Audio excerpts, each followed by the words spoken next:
Okay, so I guess we can start here. Warrior Trading at, I don't have any subscriptions to him. I don't follow his chat rooms, but he's pretty popular. He's a pretty good trader. Uh, I think he turned like a $500 account into, close to $1 million, which is pretty good. He started out using that account with SureTrader, which is an offshore brokerage. You guys probably don't know if you're brand new to this what an offshore brokerage is, but in America you have what's called a PDT rule, and you can't day trade with an account balance under $25,000.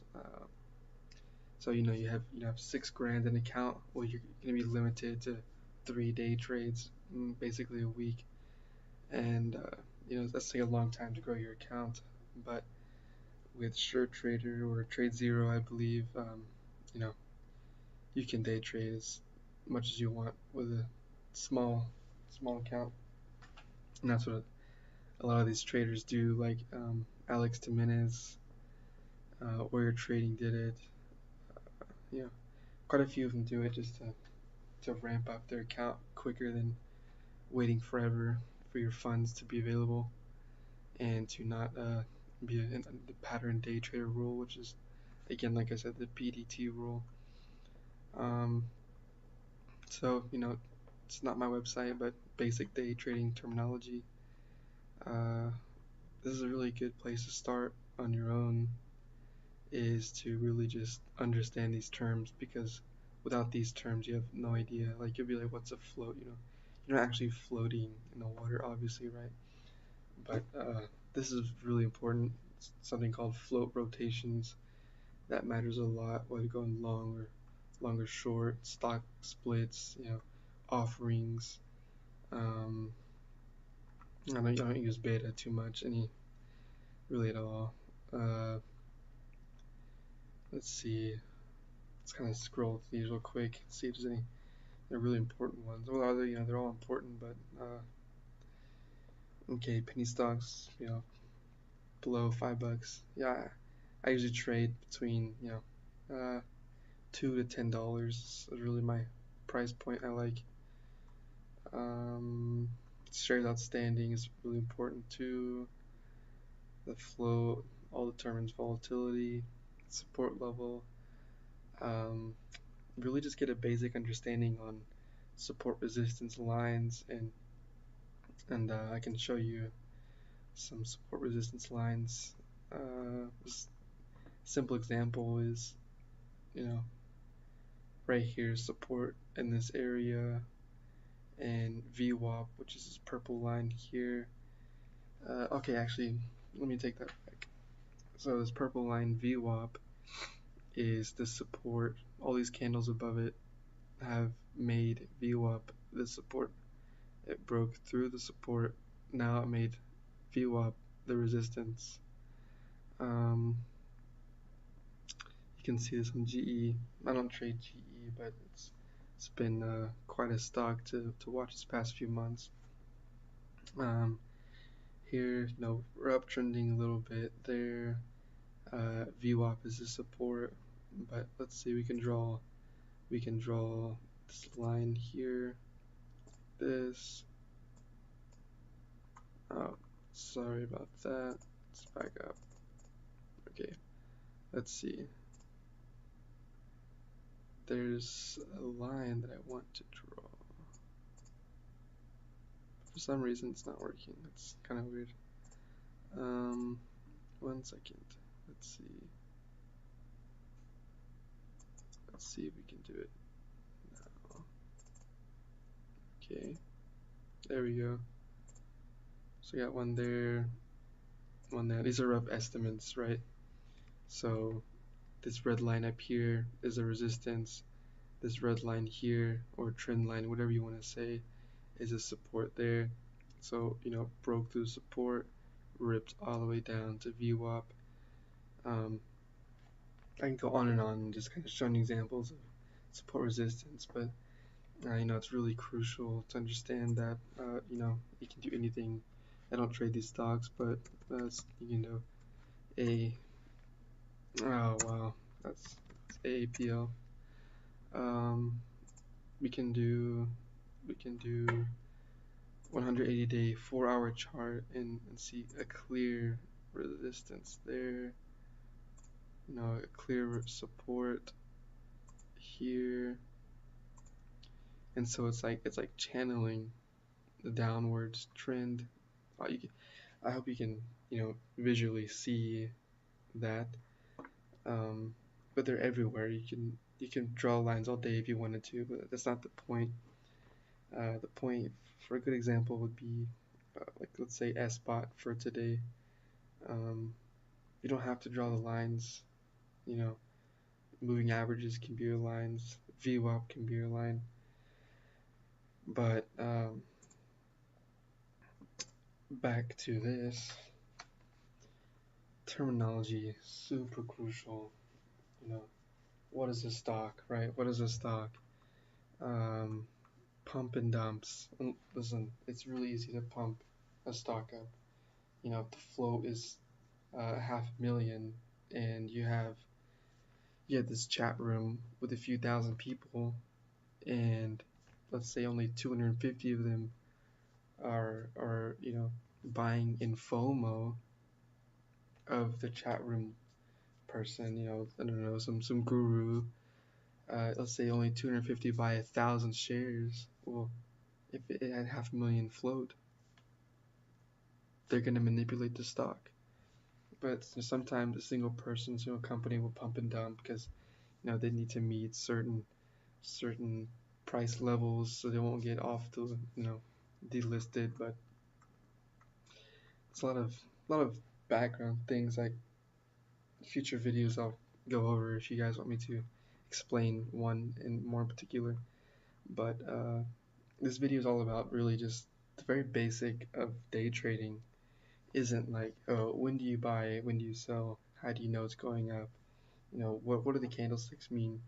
That's important, but right now it's honestly just definitions.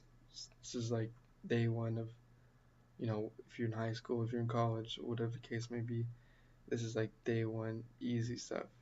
But it's because it's easy doesn't mean it's not important. It's all very important. You know, this is important too. Scaling in and out. Um, you have you start out with, I don't know, let's say a $2,000 account. You don't really have to worry about scaling in, but eventually, hopefully one of these days you guys will be trading with a six-figure account, and you can't just dump in 80 grand in one stock at one time in one market order or one limit order, and not expect the you know people to think like you're a hidden buyer, hidden seller, or you're manipulating it, or people think you're pumping it, right? So it's good to scale in and out, and you can also like hide the shares. We can go over that in another video, but uh, most of the time people will just buy market orders, limit orders, and you see it on level two or timing sales, how many they bought, at what price, at what time. But there's ways you can essentially hide the amount of shares you bought, which is pretty cool. Mm. Now this is pretty basic terminology. If you've taken any type of finance economics class, dollar cost averaging has definition here. Um, not sure if anyone knows this. I'm pretty sure a handful of you do, but you can also make money on the downside. It's called short trading, or shorting the stock.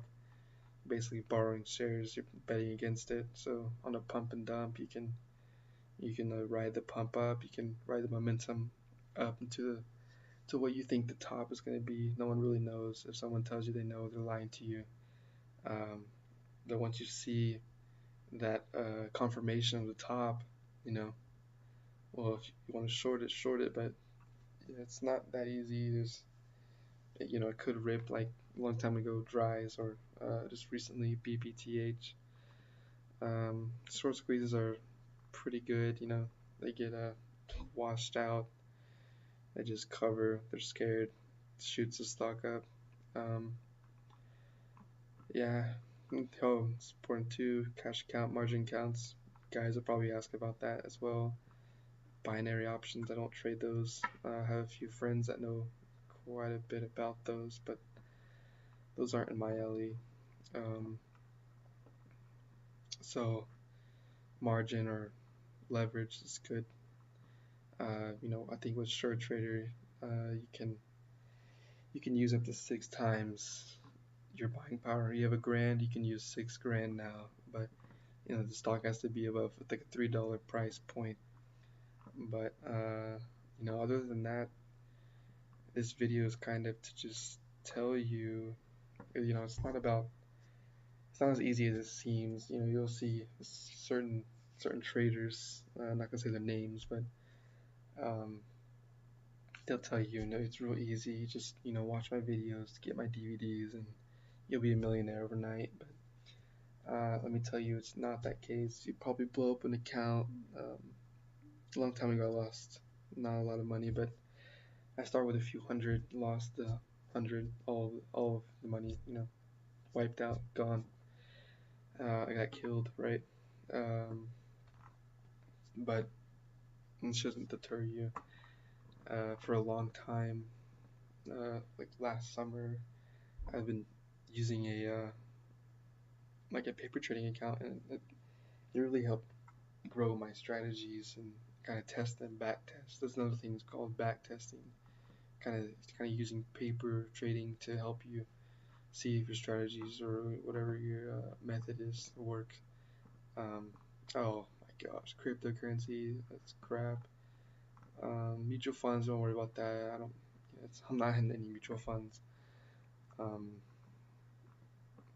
yeah. So, man, really, guys, just if you're really interested, um, please review all these definitions, understand terminology, understand what people are saying when shorts get squeezed, or it's ripping to the downside, or it's testing momentum, all of that stuff.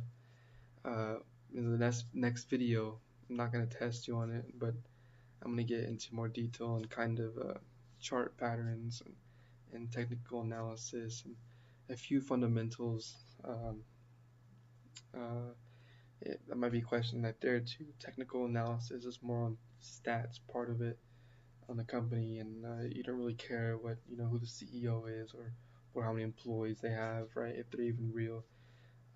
Fundamentals, looking at their debt to income, all of their allocated assets, kind of things of that nature, or um, how many employees do they have, right? So that stuff, fundamental matters. Um, I think both is really important, and one of my friends also has told me that you really have to use both to really capitalize on these stocks, because if you're just trading technical, like a lot of people will tell you, I hate to tell you, but you might get crushed, because there's gonna be some filings in the fundamental part where you see someone that has, maybe insider trading, or someone bought up 80% of the shares, and obviously if someone's gonna buy the shares, they're planning on selling them, and you know you might get stuck, you might be back holding, and you'll get crushed. So everything matters. Yeah, next time I think I'm gonna discuss kind of like candles. And I'm not really into like the doji, or abandoned baby or star, or all that crap.